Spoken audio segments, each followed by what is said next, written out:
अस्सलाम वालेकुम। Programme night addition में हम आपको खुशामदीद कहते हैं। नाजरीन, आज कौमी असम्बली का इजलास हुआ। इस इजलास में फ़लस्तीनियों से इज़हार यकजहती की करारदाद मुतफ़िक़ा तौर पर मंजूर की गई। वज़ीर ख़ारिजा शाह महमूद कुरैशी की पेश करदा करारदाद पर ईवान ने फ़लस्तीनियों पर इसराइली मज़ालिम और बमबारी की मज़म्मत की।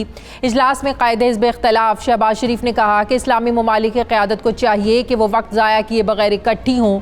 अगर आज हमने आवाज़ नहीं उठाई तो तारीख़ हमें माफ़ नहीं करेगी। वज़ीर ख़ारिजा शाह महमूद कुरैशी ने मसला फ़लस्तीन पर शहबाज शरीफ के जज्बात की तारीफ़ की और कहा कि कौमी असम्बली की मुतफ़िक़ा करारदाद से पाकिस्तान का वक़ार बुलंद होगा। वज़ीर ख़ारिजा शाह महमूद कुरैशी ने ईवान में तुर्की जाने का भी जिक्र किया। उन्होंने कहा, ईवान को बताया कि उनकी तुर्की में चीनी वज़ीर ख़ारिजा, तुर्क वज़ीर ख़ारिजा और सूडानी वज़ीर ख़ारिजा के साथ मुलाकात तय है। चारों वज़राए ख़ारिजा सिक्योरिटी इजलास और OIC के इजलास के बाद की जो सूरत हाल है उसका जायज़ा लेंगे और UN जनरल असम्बली के सदर से मुलाकात करके अक़वाम मुत्तहिदा की जनरल असम्बली को फ़ौरी तलब करने का इजलास बुलाने का मुतालबा करेंगे। नाज़रीन, आज पूरा ईवान फ़लस्तीन के मसले पर एक पेज पर इकट्ठा नज़र आया। एक अच्छा तासुर मिला कि सियासी क़यादत फ़लस्तीनी अवाम के साथ खड़ी है। पूरी कौम, पूरा मुल्क फ़लस्तीनी अवाम के साथ खड़ा है। वज़ीर आज़म इमरान खान की ज़ेर सदारत आज हुकूमती रहनुमा और तर्जुमानों का इजलास हुआ। इस इजलास में जुम्मे के दिन इजरायली बर्बरियत के ख़िलाफ़ सरकारी तौर पर यौम एहतजाज मनाने का फ़ैसला किया गया है। इस वक्त फ़लस्तीन पर इजराइल की जारियत मुसलसल जारी है। गज़ा पर इजरायली हमलों को आज 8 दिन हो चुके हैं और फ़लस्तीनी वज़ारत सेहत के मुताबिक इन 8 दिनों में इजरायली हमलों से 218 फ़लस्तीनी शहीद हुए हैं, जिनमें 58 बच्चे शामिल हैं, 34 ख़वातीन शामिल हैं। इजरायली हमलों के नतीजे में इस वक्त ज़ख्मियों की तादाद जो है ये 5000 से ज़ायद हो चुकी है। इजरायली फोर्सेस गज़ा पर मुसलसल बमबारी कर रहे हैं। इन हमलों में घरों को निशाना बनाया जा रहा है, मीडिया हाउसेस को निशाना बनाया जा रहा है। बड़ी तादाद में इमारतों को नुकसान पहुंचा है, जिसके बायस 10,000 से ज़ायद अफराद जो है वो बेघर हो चुके हैं। इजरायली बमबारी के नतीजे में गज़ा में कई इलाकों की जो बिजली है मुनक़ते हो चुकी है। और फ़लस्तीन में इस वक्त इजरायली हुकूमत के ताकत के बेरहमाना इस्तेमाल में जो है वो पूरी दुनिया देख रही है कि किस कदर इजाफा हो रहा है, किस कदर कशीदगी बढ़ रही है। इजरायली वज़ीर आज़म नेतन्याहू ने ऐलान किया है कि गज़ा की पट्टी पर पूरी क़ुव्वत से हमले कुछ अरसे तक जारी रहेंगे। दूसरी तरफ फ़लस्तीन पर जो है वो इंसानी हुकूक की खिलाफ वर्जियों पर आलमी बिरादरी की खामोशी जो है ये भी एक सवालिया निशान बन चुकी है। फ़लस्तीन की हालिया सूरत हाल पर अक़वाम मुत्तहिदा की सलामती काउंसिल का जो इजलास हुआ ये बग़ैर किसी नतीजे के ख़त्म हुआ। सलामती काउंसिल में पेश की जाने वाली करारदाद को अमरीका की तरफ से वीटो कर दिया गया, जिसकी वजह से सलामती काउंसिल के इजलास का मुश्तरका एलामिया जारी नहीं हो सका और बाद में इस इजलास को मौखर कर दिया गया। दूसरी तरफ OIC का भी हंगामी इजलास हुआ। इस इजलास में भी फ़लस्तीन और इजरायली बमबारी और वहशियाना हमलों को एक रिवायती करारदाद मंजूर की गई और इसको निपटा दिया गया। OIC ने भी अपनी करारदाद में अक़वाम मुत्तहिदा की सलामती काउंसिल से मुतालबा किया कि वो फ़लस्तीन पर हमले रुकवाए, बेगुनाह फ़लस्तीनियों को बचाने के लिए बैनुल अक़वामी हिफाजती फ़ोर्स मुहैया की जाए। अब सवाल ये है कि क्या OIC की मज़म्मती करारदाद जो है ये फ़लस्तीनियों को इजरायली मज़ालिम से निजात दिलवा सकेगी? ये भी अहम सवाल है कि आलमी बिरादरी इसराइली मज़ालिम पर खामोश क्यों है? अक़वाम मुत्तहिदा इसराइली मज़ालिम पर मुश्तरका एलामिया जारी क्यों नहीं कर सका? मैं बात करूँगी, मुझे ज्वाइन कर रहे हैं साबिक सफ़ीर जहांगीर अशरफ काजी साहब। अस्सलाम वालेकुम, बहुत बहुत शुक्रिया काजी साहब आपका। जो इस वक्त सूरत हाल है फ़लस्तीन में, जिस तरीके से इंसानी हुकूक की खिलाफ वर्जियाँ हो रही हैं, बच्चों को निशाना बनाया जा रहा है, बमबारी की जा रही है, ख़वातीन को निशाना बनाया जा रहा है, कहा जा रहा है कि उन सड़कों को भी जो है ना वो ख़त्म किया जा रहा है, वो सड़कों को बंद किया जा रहा है जिनके रास्ते जो हैं वो हस्पतालों की तरफ जाते हैं। सर, OIC का भी इजलास हुआ, रिवायती मज़म्मती करारदाद जो है ना वो मंजूर की गई। क्या ऐसी रिवायती मज़म्मती करारदादें फ़लस्तीनियों के मसाइल हल कर सकती हैं सर? बिल्कुल नहीं। और ये जो मज़ालिम जो इज़राइल की तरफ से वो बेचारे फ़लस्तीनियों पे जो ढाया जा रहा है, ये तो हर 4 साल के बाद, हर 5-4 हज़ार, ये इन्होंने 2006 में किया, 2008 में किया, 2012, 14 और आज कर रहे हैं। ये हर 3-4 साल के बाद इस किस्म के हमले करते हैं और सैकड़ों में बेचारे फ़लस्तीनियों को वो मारते हैं। और अमेरिका इसराइल और जो उनके मगरबी जो पार्टनर्स हैं वो यही कहते हैं कि बस दोनों फरीक जो हैं उनको मिलजुल के बातें करनी चाहिए और किसी को इसराइल को कंडेम नहीं करते। और ये उनकी मुनाफिकत है, उनकी इस्लाम दुश्मनी है। और हम जो मुसलमान हैं हम तो अपने ख्याल नहीं रख सकते हैं, तो बेचारे दूसरे जो हैं, चाहे कश्मीरी हो, फ़लस्तीनी हो और मुसलमान हो, तो रोहिंग्या हो, कोई भी हो, उनके काम हम बिल्कुल नहीं आते। हम ज़बानी जमा खर्च कर सकते हैं, कॉन्फ्रेंसेस कर सकते हैं, करारदाद को पास कर सकते हैं, लेकिन किसी के काम नहीं, क्योंकि हम खुद अपने काम में यही मैं आपसे पूछना चाह रही थी कि अमेरिका एक बार फिर से रुकावट बना है। इसराइल के खिलाफ मुश्तरका एलामिया जारी नहीं होने दिया गया सलामती काउंसिल के इजलास में। क्या आलम इस्लाम मिलकर भी, मुस्लिम ममालिक मिलकर भी अमेरिका को इन्फ्लुएंस नहीं कर सकते सर? अगर वो यकजा होते तो ये वो कर सकते थे, लेकिन आप देखें इस्लामी दुनिया भी वो मुनक़सम है। अरबों और ईरानियों के दरमियान लड़ाई है, कभी तुर्की के साथ में उनकी मतलब वो इख्तलाफात होते हैं, तो किसी मौजू पे मिल जाते हैं और रस्मी तौर पे वो यकजा हो के बयान देते हैं, लेकिन उनके आपस में कोई सही मानों में वो इत्तेफाक नहीं पाई जाती है।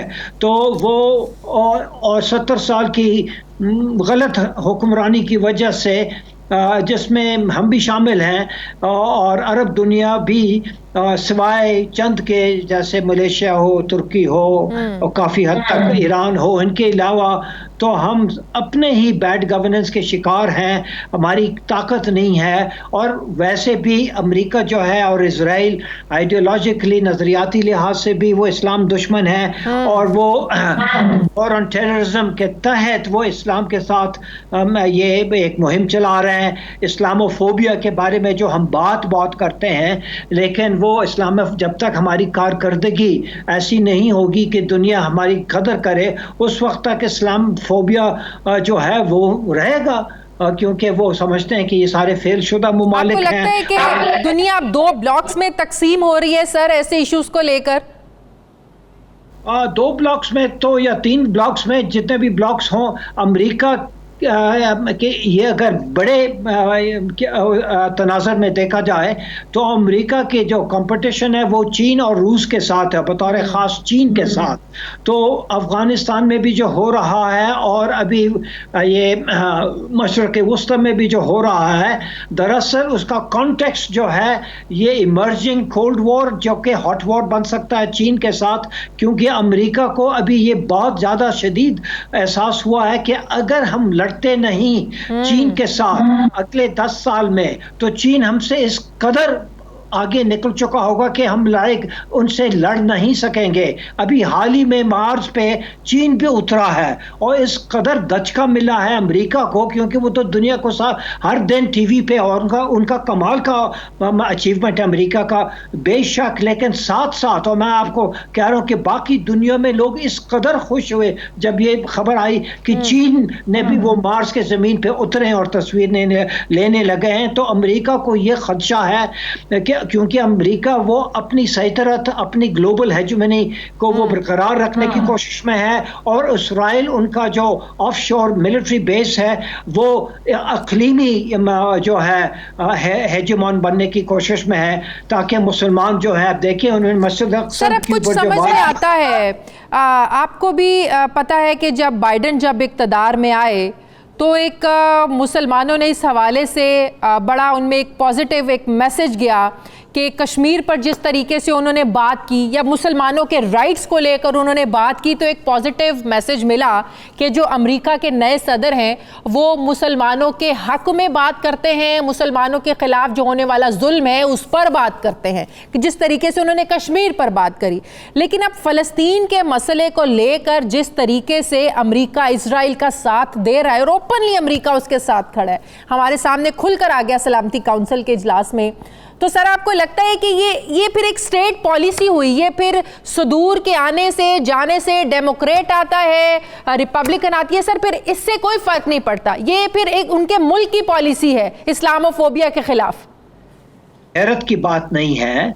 अगर हम खुश फहमी में रहना चाहते हैं बाइडन के मुताबिक या किसी और सदर के बारे में, प्रेसिडेंट ओबामा के बारे में भी हम बहुत सोचते थे कि ओहो ये तो एक क्या उसे अफ्रीकन अमेरिकन आ गए हैं, ये तो बहुत ही प्रोग्रेसिव आदमी हैं, बहुत ही होशियार आदमी है, और नाम भी कुछ मुसलमानों वाला नाम है, इसकी हमदर्दियां, उसके दोस्त भी चंद पाकिस्तानी भी थे, आ भी चुके थे पाकिस्तान, लेकिन अपने होते हुए इन्होंने पाकिस्तान के साथ, मुसलमानों के साथ क्या दोस्ती दिखाई? कुछ भी नहीं, जीरो बटा जीरो। तो ये उम्मीद रखना कि कोई अमेरिका का सदर आएगा और वो अपनी पॉलिसी ये देखें, इनके ये मुसलमान को एक प्रॉब्लम समझते हैं, और अगर मुसलमान जो है घुटना टेकता है, सरे तस्लीम खम करता है, तो फिर वो इन्हें कबूल करता है। अगर कोई आज़ाद रहना चाहता है, जिस तरह ईरान है, जिस तरह भी तुर्की है, जिस तरह सीरिया है, तो वो हमेशा उनको दुश्मन समझते हैं। पाकिस्तान, अफसोस हमने पाकिस्तान ही के साथ वफा नहीं रखा। एक आखिरी सवाल करना चाहती हूँ सर, जिन मुस्लिम ममालिक ने इसराइल को सिफारती सतह पर तस्लीम किया है, आप नहीं समझते कि उन्हें जो है ना वो चले ताल्लुकात ख़त्म नहीं, इस लिहाज से एटलीस्ट सस्पेंड तो कर सकते हैं एहतजाज के तौर पे?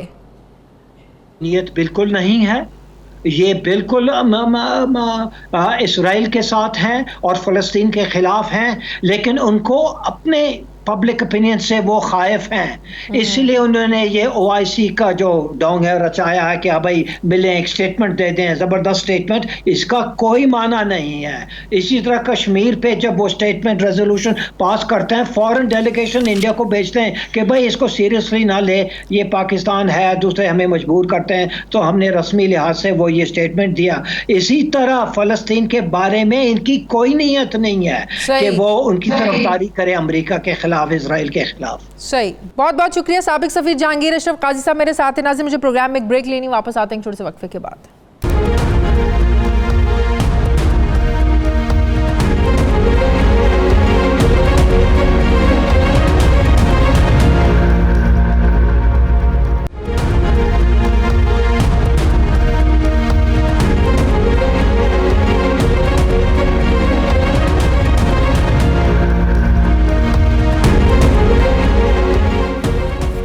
ब्रेक के बाद एक बार फिर से आपको खुशामदीद कहेंगे। दिफाई तज्ज़ियाकार जनरल रिटायर्ड नईम खालिद लोधी साहब ने मुझे ज्वाइन किया। अस्सलाम वालेकुम, बहुत बहुत शुक्रिया जनरल साहब आपका। जनरल साहब, पिछले 7 रोज़ में फ़लस्तीन में जो बर्बरियत हो रही है, जो जुल्म और सितम हो रहा है फ़लस्तीनियों पर, मग़रिब खामोश है। OIC में मज़म्मती करारदाद मंजूर होती है, सलामती काउंसिल का जो इजलास हुआ उसका मुश्तरका एलामिया अमेरिका ने नहीं जारी होने दिया, उसने वीटो कर दिया। सर, ये फ़लस्तीन का मसला, क्या ये भी हम समझें कि जिस तरीके से कश्मीर पर जुल्म हो रहा है, बाइडन उधर तो बोल देते हैं मुसलमानों के हक़ में, मुसलमानों पर जो वहाँ पर जुल्म हो रहा है, लेकिन इधर अमेरिका जो है वो खुलकर सामने आ जाता है। तो सर, ये दोहरा म्यार जो अमेरिका का है, क्या मुस्लिम उम्मा मिलकर इस मसले पर, चाहे वो कश्मीर का मसला है, चाहे वो फ़लस्तीनियों का मसला है, अमेरिका को इन्फ्लुएंस नहीं कर सकती मुस्लिम दुनिया मिलकर? सर जी, बहुत शुक्रिया। देखें, पहले तो मेरा ख्याल है कि कुछ जो ज़मीनी हक़ाइक़ हैं वो उन पे हमें एग्री करना होगा, वरना बहस आगे नहीं चल सकती। पहली बात तो यह कि दोहरा मेयार सिर्फ अमेरिका का नहीं है, दोहरा मेयार दुनिया के बेशतर ममालिक का है। वो अपना इंटरेस्ट जहाँ देखते हैं तो और मेयार बना लेते हैं, जब उसके बरक्स कोई चीज़ होती है तो और मेयार बना लेते हैं। तो the world is like that. ये कोई लेवल प्लेइंग फील्ड नहीं है, यहाँ पर कोई अखलाकियात के बुनियाद पे चीज़ें नहीं चल रही, कोई बैनुल-अक़वामी क़वानीन की बहुत ज़्यादा पासदारी नहीं हो रही। तो इस चीज़ को तो एक तरफ, अगर हमने इस मामले पे आगे बढ़ना है, जो मेरी राय है, पहली बात तो ये कि इससे ये एक आलमी मसला भी है, क्योंकि आपने देखा कि और मुल्कों में इंसानियत के नाते हुए हैं मुजाहरे, और इवन इसराइल में कुछ यहूदियों ने कहा है कि सुन्नियत और यहूदियत को अलग करने की ज़रूरत है, और तमाम यहूदी भी इस बर्बरियत के हामी नहीं है। बिल्कुल। तो पहली बात तो ये कि हमें पूरी कोशिश करनी चाहिए कि हम दुनिया के साथ मिलकर आवाज़ उठाएं, और इसको मुसलमानों का मसला बाद में मैं बात करता हूँ, पहले हम इसको एक बैनुल-अक़वामी मसला, इंसानियत का मसला, ह्यूमन राइट्स का मसला जो है ना, उसको लेकर आए, इस पर हमें कोशिश करनी चाहिए। दूसरी बात, ये मुसलमानों का मसला भी है, क्योंकि साफ ज़ाहिर है इसकी जगह बैकग्राउंड देखें तो उसमें कोई शक नहीं है। तो मुसलमान ममालिक के साथ मिलकर हमें पूरी कोशिश करनी चाहिए। जैसे OIC में मेरा ख्याल है पाकिस्तान ने अपना रोल अच्छा किया है अदा। उसके बाद ये अरबों का मसला है, जो वहाँ पर अगर लोकल और वहाँ का वो देखा जाए एक उस इलाके का मसला भी है, तो सबसे ज़्यादा तो अरबों को मिलकर इसके ऊपर जो है ना काविश करनी चाहिए। और मेरी ये सजेशन है, मैं गलत हो सकता हूँ, कि हमें दुनिया के साथ मिलकर भी बहुत आवाज़ उठानी चाहिए, मुसलमानों के साथ मिलकर भी बहुत आवाज़ उठानी चाहिए, अरबों के मौक़िफ़ की भी हमायत करनी चाहिए, लेकिन अरबों से आगे निकलने की जरूरत नहीं है। लेकिन वो अरब कंट्रीज जो इजराइल को तस्लीम करें, उनका क्या करें सर? वो कैसे खड़े होंगे इनके साथ? वो तो अभी शायद सोच रहे होंगे कि उन्होंने क्या किया, क्योंकि तस्लीम करते वक्त अगर ये शर्त रख देते कि हम ये आपके साथ चाहते हैं कि आप भी अमन से रहे, फलस्तीनियों को भी अमन से रहने दें, तो अभी जिन्होंने तस्लीम नहीं किया जैसे पाकिस्तान है, मेरा ख्याल एक तो उनके मौक़िफ़ की तायीद होगी, और दूसरा उनके लिए एक ऑप्शन ये सामने आ गई है कि जब भी कभी ऐसी बात हो कि आपको ये करना पड़े तस्लीम, तो आप बगैर शर्त के तस्लीम ना करें। मेरे ज़हन में इसके 3 वो आती हैं चीज़ें। पहली बात तो ये है कि अब ये मेरी राय है, इसको आप जो भी कहें गलत हो सकती है, मैं इस पर मुसर नहीं हूँ, कि अगर इसराइल को उसके ज़िंदा रहने का हक दिया जाए तो शायद उसके दिल से ये खौफ ख़त्म हो जाए और वो कोई बात करने पर आमादा हो, लेकिन इस शर्त पर कि वो फ़लस्तीनियों को भी ज़िंदा रहने का हक दे, और जिस तरीके से अपने वो बढ़ाता है, वहाँ पर लोगों को बसाता है, वो बंद करे। और तीसरी बात, जो जेरूसलम है उसको इंटरनेशनल सिटी करार दिया जाए, जिसमें ईसाई, मुसलमान और यहूदी मिलकर उसका इंतज़ाम इंसराम करें अंडर UN पैटर्नेज। ये 3 चीज़ों पर हमें आगे बात बढ़ानी चाहिए। इसराइल अभी एक हकीकत है, ये कहना कि हम उसको नीस्त नाबूद कर देंगे, ख़त्म कर देंगे, ये शायद इतना प्रैक्टिकल नहीं है, कि उनके पीछे अमेरिका भी खड़ा है और भी चीज़ें हैं। तो जो चीज़ प्रैक्टिकल है, डूएबल है, उसके ऊपर हमें ज़्यादा जोर लगाना चाहिए। सर, UN में जो जा रहे हैं 4 ममालिक के वज़राए ख़ारजा, आज शाह महमूद कुरैशी साहब ने भी कौमी असम्बली में बताया, पाकिस्तान, टर्की, सूडान और फ़लस्तीन के जो वज़राए ख़ारजा हैं ये जा रहे हैं UN। सर, कितना मौसर फैसला है ये? जी, मेरा ख्याल है ये अच्छा है, क्योंकि जब UN सिक्योरिटी काउंसिल करारदाद पास नहीं कर सकी, तो फिर UN की जनरल असेंबली जो है वो करारदाद पास कर सकती है, क्योंकि वहाँ पर वीटो नहीं हो सकता। तो मेरा ख्याल है कि ये अच्छा ऑप्शन है, अच्छा अल्टरनेटिव है, क्योंकि ये तो हमें पता था कि अमेरिका ज़रूर उसको वीटो करेगा। लेकिन देखिए, यहाँ तक तो हमें बात माननी चाहिए कि चाइना ने इनिशिएट की, वो जो कि मुस्लिम मुल्क नहीं है, इसीलिए मैं कह रहा था कि हमें इसको ज़रा और तनाज़ुर में भी देखना चाहिए। तो इसकी तायीद बहुत है, लेकिन ये कुछ ले और दे के मामलात से ये मसला हल होगा। अगर हमारे सर वो मामला क्या हो सकते हैं गिव एंड टेक के? जी, वो मैंने बताया कि आप इसराइल को कहें कि हम आपको जीने का हक देंगे, बशर्ते कि आप फ़लस्तीनियों को जीने का हक दें, और तीसरी बात यह है कि जेरूसलम को इंटरनेशनल सिटी करार दिया जाए। ठीक है, बहुत बहुत शुक्रिया। दिफाई तैयार जनरल रिटायर्ड नाइम खालिद लोधी साहब मेरे साथ थे। बहुत शुक्रिया सर आपका। मुझे प्रोग्राम में नाज़रीन एक ब्रेक लेनी है, वापस आते हैं छोटे से वक्फे के बाद।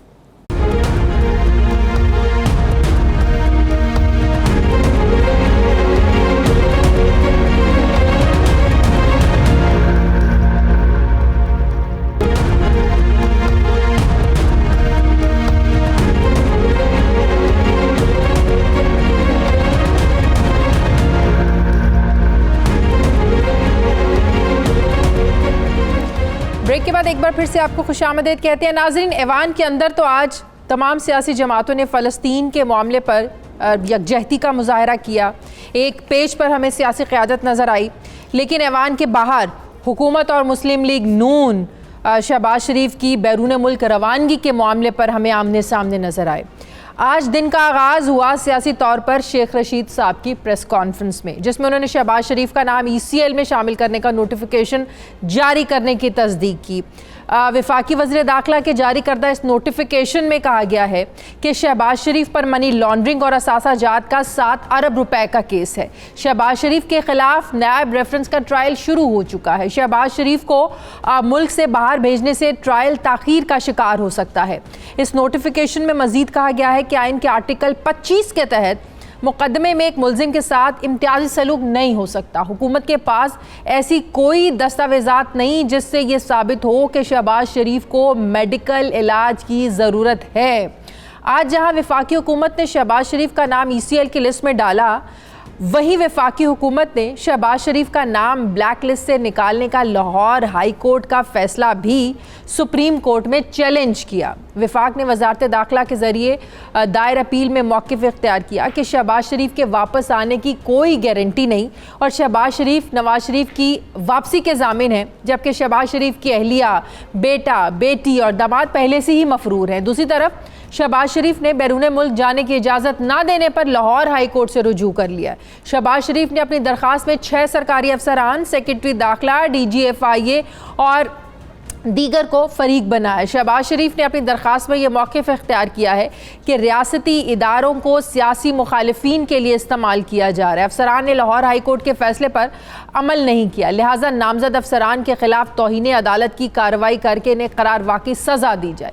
अब जहाँ शहबाज शरीफ हुकूमत के खिलाफ कानूनी महाज पर एक्टिव नज़र आ रहे हैं, वहीं ज़राए के मुताबिक शहबाज शरीफ जो है वो मौलाना फजलुर रहमान और शहबाज शरीफ के दरमियान एक टेलीफोनिक रब्ता भी हुआ है, जिसमें दोनों रहनुमाओं के दरमियान मई के इख्तिताम पर यानी इस महीने के आखिर में PDM का सरबराही इजलास बुलाने पर इत्तफाक हुआ है। मैं बात करूंगी, मुझे ज्वाइन कर रहे हैं मुस्लिम लीग नून के रहनुमा सेनेटर जावेद अब्बासी साहब। अस्सलाम वालेकुम, बहुत बहुत शुक्रिया जावेद अब्बासी साहब आपका, थैंक यू। जावेद अब्बासी साहब, अब शहबाज शरीफ साहब के बाहर जाने का मामला है। हुकूमत कहती है कि शहबाज शरीफ को बाहर नहीं जाने दिया जा सकता, ये बाहर जाएंगे तो ये वापस नहीं आएंगे। पूछना मैं आपसे ये चाहती हूँ कि आप लोगों ने कभी सोचा है कि अगर नवाज शरीफ साहब अपने मुकर्ररा वक्त पर वापस आ जाते, शहबाज शरीफ साहब उनके गारंटर हैं, वो उनको वापस ले आते, तो आज शहबाज शरीफ का बाहर जाना मुश्किल ना होता, आज उनका नाम ECL में ना डलता, एक एतमाद बहाल करते नवाज शरीफ साहब को वापस लाके। आपको नहीं लगता एक बदएतमादी है हुकूमत के दरमियान और नून लीग के दरमियान नवाज शरीफ और शहबाज शरीफ के बाहर जाने के मामले पर? बिस्मिल्लाहिर्रहमानिर्रहीम, बहुत शुक्रिया। एक तो मैं आपको ये बता दूं कि शहबाज शरीफ साहब, इमरान खान साहब और उसकी सारी कैबिनेट के जो असाब हैं उन पर छाए हुए हैं, उनके पास और कोई काम नहीं है। कैबिनेट और इमरान खान वज़ीर-ए-आज़म के पास कि वो किसी तरह कह रहे हैं कि हमने शहबाज शरीफ साहब को किसी तरह जेल में रखना है और जेल में डालना है।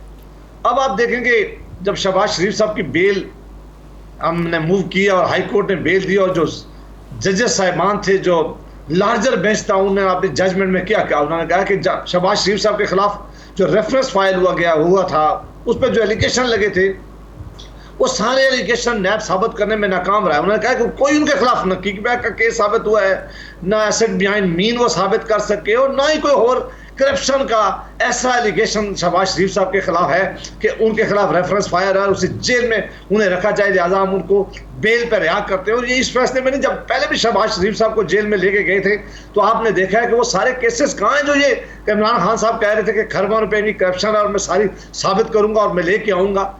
फिर अदालत में हम गए और अदालत को कहा कि चूंकि उनका मेडिकल चेकअप साल में 2 दफ़ा होता है, वो कैंसर के मरीज रहे हैं, लिहाजा आप इजाज़त दें।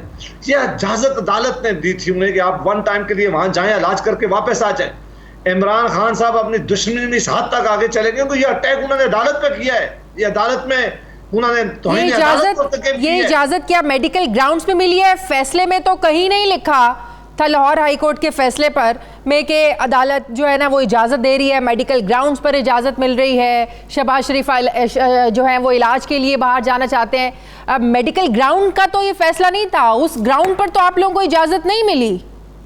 मेरा ख्याल है कि आपने सारी वो ज़रा डिटेल से देखा नहीं है। उन्होंने 1 टाइम जब कहा तो उन्होंने कहा कि हम किस बुनियाद पर जा रहे हैं, जो वो हमने आर्गू किया था कि उनकी ये अपॉइंटमेंट है डॉक्टर के साथ, ये रिटर्न टिकट हमने वापस आना है, और अदालत ने सुन के फिर प्रोसिक्यूटर को सुना, हुकूमत के जो वकील हैं जो नैब के थे उनको सुनकर उन्होंने फिर जजमेंट दिया। उन्होंने कहा कि हम इनको अलाउ करते हैं जाने के लिए, क्योंकि हमने वहाँ आर्गू ये किया था, आर्गू नहीं किया था कि हमने किसी विजिट के लिए जाना चाह रहे हैं या किसी और मकसद के लिए जा रहे हैं, क्योंकि ये झूठे केसेस की वजह से शहबाज शरीफ साहब को रोकना चाहते हैं। ये इमरान खान साहब इस नैब अदारे को अपनी जाती दुश्मनी, अपना स्कोर सेटल करने के लिए इस्तेमाल किया जा रहा है। हम हमेशा से कहते थे कि ये हुकूमत और नैब का गठजोड़ है, क्या वाकई सिर्फ बाहर जाना शहबाज शरीफ का जो मकसद था वो सिर्फ इलाज की वो जो अपॉइंटमेंट थी वो था, कोई सियासी मकसद नहीं था सियासी सूरत हाल पर डिस्कस करना, प्लानिंग करनी, आइंदा की स्ट्रैटेजी कि ऑपोजिशन को किस तरह लेकर चलना है, इन मामलात की वजह से नहीं जा रहे थे, आप ये कह रहे हैं? ये पार्टी यहाँ है, लोग यहाँ हैं जिनके साथ डिस्कस करनी है, वो पाकिस्तान में सारे बैठे हुए हैं, सियासी जमात यहाँ आया, वहाँ किससे जाकर उन्होंने गोल्डन ब्राउन से डिस्कस करना था, उन्होंने जाकर वहाँ किसी और सरबराह, पार्टी का सरबराह कौन है, पार्टी का कायद कौन है? नवाज शरीफ साहब, वो तो बाहर बैठे हुए हैं ना। जरा सुन लें, नवाज शरीफ साहब से अगर डिस्कशन की जानी हो तो उसके लिए कई रास्ते हो सकते हैं, डिस्कशन मुसलसल उनके साथ हमारी जारी रहती है। आपका क्या ख्याल है कि ये डिस्कशन सिर्फ वहां जाकर ही की जा सकती है? उसके लिए ओपन है, उसके साथ डिस्कशन हो रही है, हर फैसले में सब मियां नवाज शरीफ साहब की राय ली जाती है, उनको हुक्म के मुताबिक सारे फैसले किए जाते हैं। उसके लिए कोई ऐसी चीज नहीं है हमारे पास कि हमने जाकर वहां पर्दे में डिस्कस करना है। हाँ, शहबाज शरीफ साहब की आप मेडिकल हिस्ट्री देख लें कि वो अमेरिका और इंग्लैंड दोनों से, चूंकि उनकी एक ऐसी मूजी मर्ज में वो मुबतला हो गए थे जिसका वो इलाज हमेशा से करवाते थे। अब इन होना तो ये चाहिए था, वजीर आजम साहब में इतना बड़ा दिल होना चाहिए था, इतनी उनके अंदर होनी इंसानियत की कोई वो कदर होनी चाहिए थी कि वो खुद कहते कि अगर वो अपने इलाज के लिए जा रहे हैं, जिनको खुद इजाजत दी उन्होंने, जिनके लिए उनका दिल नर्म हुआ, बाद में वो पछताए प्राइम मिनिस्टर साहब, उन्हें अपनी गलती का एहसास हुआ, पूरी कैबिनेट पछताई, जिन लोगों ने इजाज़त दी है, जो लोग समझते थे कि जाना चाहिए, खुदा ना ख्वास्ता कुछ हो गया तो सारा इस हुकूमत के सर पर पड़ेगा, आज वो पछता रहे हैं। तो आप फिर कह रहे हैं कि इस हुकूमत को खुद से जो है ना वो सोचना चाहिए था। प्राइम मिनिस्टर साहब कैसे सोचते जब पहले भाई को इजाज़त दे के वो पछता रहे हैं?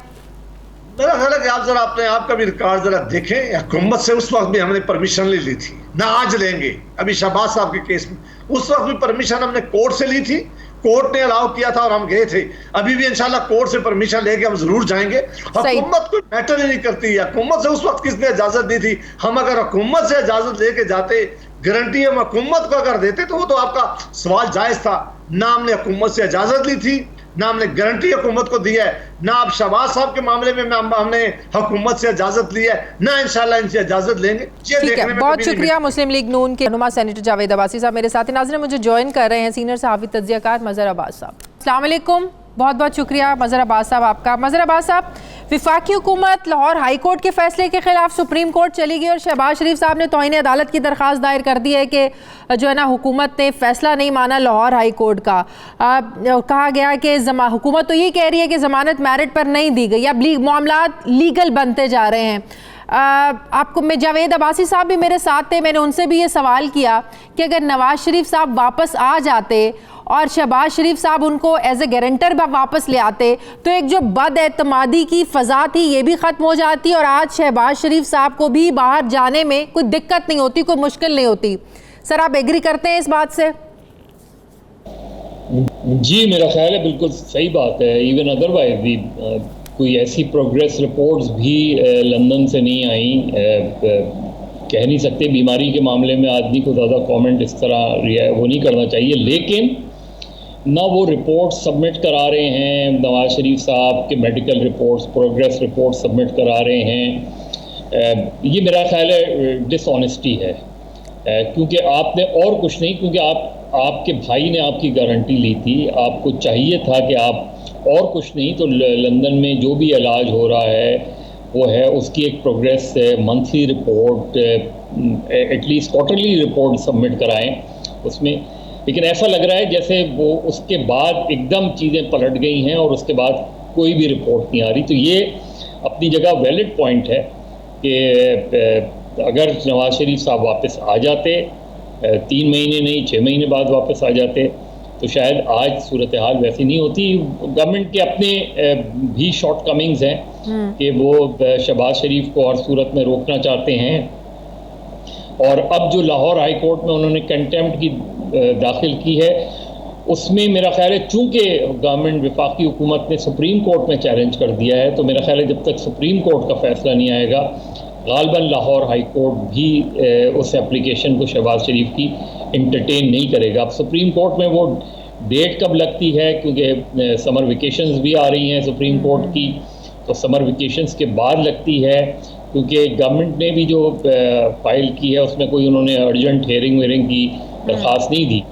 लेकिन ज़ाहिर है गवर्नमेंट की इंटेंशन मज़हर अब्बास साहब, नून लीग का ये मौक़िफ़ कितना वैलिड है? वो बात करते हैं कि शहबाज शरीफ की एक हिस्ट्री है, वो बाहर से जो इनकी बीमारी है उसका इलाज करवाते आ रहे हैं, फिर जब जाते हैं वापस आ जाते हैं। पिछले साल भी आपने देखा कि वो मार्च में गए और यही बात कही जा रही थी कि नवाज शरीफ गए, वो वापस नहीं आए, शहबाज शरीफ गए, ये भी वापस नहीं आएंगे। लेकिन शहबाज शरीफ साहब ने इन सब बातों को, दावों को गलत साबित किया और वो वापस आए। तो नून लीग का ये मौक़िफ़ कितना इसमें वज़न है कि अगर हुकूमत जाने देती, उनकी हिस्ट्री तो देख लेती कि शहबाज शरीफ जाते हैं तो वापस आ जाते हैं। ये हिस्ट्री, देखिए हिस्ट्री अपनी जगह वो है, उसको लाहौर हाई कोर्ट ने एक्नॉलेज भी किया है, लेकिन ये भी तो फैक्ट है ना कि वो नवाज शरीफ के गारंटर हैं और नवाज शरीफ नहीं आए वापस। नवाज शरीफ को आना चाहिए था, लेकिन गवर्नमेंट की इंटेंशन जाहिर है, हर दो सूरतों में गवर्नमेंट की इंटेंशन ये थी कि उन्हें कम वोट में, और जिस तरीके से उनका नाम ECL में डाला गया है वो बदनीयती पर मुश्तमिल नज़र आता है। उसमें जो रीज़न्स दिए गए हैं वो उतने वैलिड रीज़न्स नहीं हैं उसमें।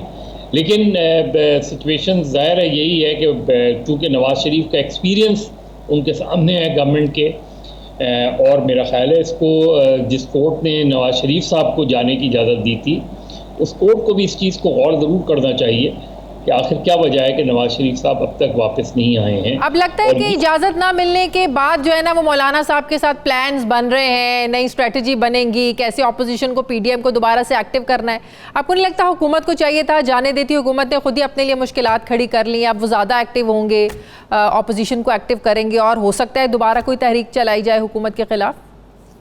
देखिए तहरीक वहरीक तो मुझे अभी नहीं लगता कि कोई जो सूरत हाल है, जो कोविड की सूरत हाल है, जो अदरवाइज़ इस वक्त मौसम की सूरत हाल है, उसमें तो मुझे सितंबर अक्टूबर से पहले कोई इस किस्म की लॉन्ग मार्च या इस तरह की कोई चीज़ नहीं नज़र आती होती हुई, अनटिल अनलेस गवर्नमेंट अपने जो है प्रॉब्लम्स में इतनी फंसी हुई है। अभी पता नहीं जहांगीर तरीन साहब का एंड क्या होता है, अभी जुल्फ़िकार बुखारी साहब का भी एक इशू खड़ा हो गया, रिंग रोड वाला इशू भी खड़ा हो गया। तो गवर्नमेंट खुद ही अपने लिए बहुत से प्रॉब्लम्स खड़े कर रही है। लेकिन शहबाज शरीफ को ना जाने देना मेरा ख्याल है थोड़ा सा इमरान खान की अना का भी मसला हो गया है, क्योंकि वो बहुत डिसअपॉइंटेड थे जिस तरीके से नवाज शरीफ गए और बाद में पछताए भी और ऐलान कहा कि मैंने तो तरस खा के इजाज़त दी, सोचा कि कुछ हो ही ना जाए। तो आपको नहीं लगता कि हुकूमत का ये पॉइंट बिल्कुल ठीक भी इसको हमें समझना चाहिए कि वो पछता भी रहे और इसी वजह से पछता रहे हैं कि गारंटर ला नहीं सके, नवाज शरीफ अपने वक्त पे नहीं आ सके वापस? नहीं, मैंने यही कहा कि अगर वो फ़र्ज़ करें नवाज शरीफ साहब नहीं भी आ रहे तो एटलीस्ट मुस्लिम लीग नून या नवाज शरीफ साहब को अपनी मेडिकल रिपोर्ट्स तो जो रेगुलर वो अगर वहाँ कोई चेकअप वेकअप करा रहे हैं, कोई उनकी ऑपरेशन होना है नहीं होना, कोई रिपोर्ट्स तो सबमिट करें। ना ही पाकिस्तानी हाई, इवन गवर्नमेंट भी बहुत ज़्यादा इंटरेस्टेड नहीं लग रही, क्योंकि Pakistan high commissioner court order में ये भी लिखा हुआ है कि पाकिस्तानी हाई कमिश्नर वहाँ विज़िट करते रहेंगे कि क्या प्रोग्रेस है। उसके बाद मुझे नहीं याद पड़ता कि पाकिस्तानी हाई कमिश्नर की भी कोई रिपोर्ट पाकिस्तान आई कि नवाज शरीफ की मेडिकल हिस्ट्री के हवाले से और जो चेकअप्स वगैरह हैं। लेकिन ख़ुद मुस्लिम लीग नून के लिए ये कल एक एम्बैरसमेंट बन सकती है कि नवाज शरीफ साहब को इस तरीके से बाहर जाना और फिर इतने लंबे अरसे के लिए वहाँ रुक जाना और फिर उसके बाद ये कहना कि जी जब तक हालात यहाँ इंसाफ नहीं मिलेगा वापस नहीं आएंगे। तो इसका मतलब है एक ब्रीच ऑफ ट्रस्ट है इसमें नजर आता है। और चूंकि शहबाज शरीफ ने अपनी गारंटी पे भेजा था तो शहबाज शरीफ 10 मरतबा जाके वापस आ जाए, लेकिन इस वक्त सिचुएशन ये है कि शहबाज शरीफ साहब को ये कहीं ना कहीं इनको कहना पड़ेगा आखिर क्या वजूहात हैं जिसकी बिना पे नवाज शरीफ साहब वापस नहीं आए और इस चीज़ की क्या गारंटी है कि आप वापस आ जाएंगे अब की बार। सही, बहुत बहुत शुक्रिया सीनियर सहाफ़ी तज्ज़ियाकार मसा मेरे साथ थे। मुझे ब्रेक लेनी है नाज़रीन, वापस आते हैं एक छोटे से वक्फे के बाद।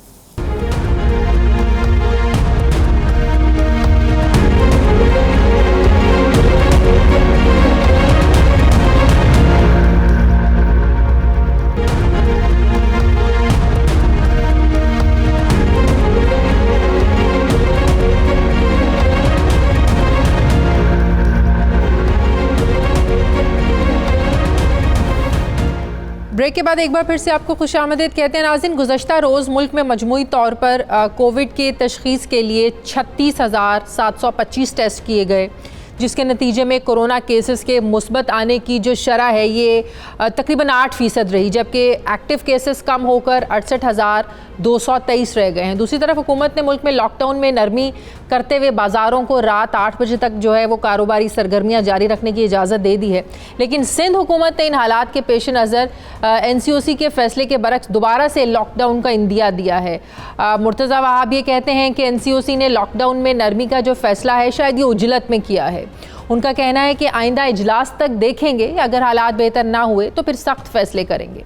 नाज़रीन, पाकिस्तान में कोरोना वायरस के पहले जो केस की तस्दीक थी ये 26 फरवरी 2020 को हुई थी, और अब जो मुल्क में वायरस की तीसरी जो लहर है ये सबसे ज़्यादा ख़तरनाक लहर है जिसका इस वक्त जो है ना वो हम मुकाबला कर रहे हैं। हुकूमत की मुसलसल अपीलों के बाद अवाम में वैक्सीनेशन करवाने के हवाले से एक शऊर भी देखने में आ रहा है, और अब वैक्सीनेशन के अमल में हमने तेज़ी भी देखने में जो है ना वो हमें मिल रही है।